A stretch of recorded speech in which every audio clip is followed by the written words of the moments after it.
Hey, welcome to How's It Channel.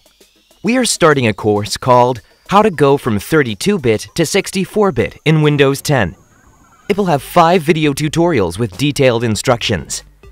Today's video is the first lesson, and we will show you how to create a bootable USB flash drive with Windows 10 setup.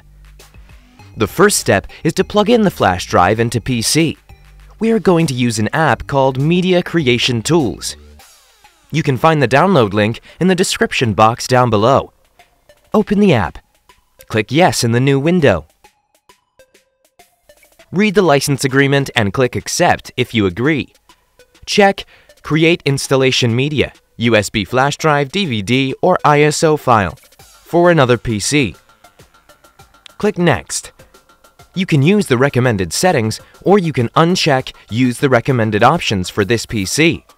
Choose the language. Edition as Windows 10 and set architecture to 64-bit. Click Next.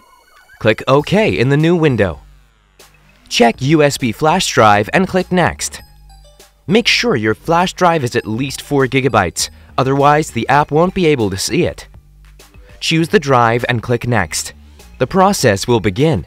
It will download Windows 10, verify it, and then create bootable flash drive. It will take some time. You will see your USB flash drive is ready message in the end. That's it. Stay tuned for the second part. Thanks for watching the video. Please like it and subscribe to our channel. We upload new tutorials every day.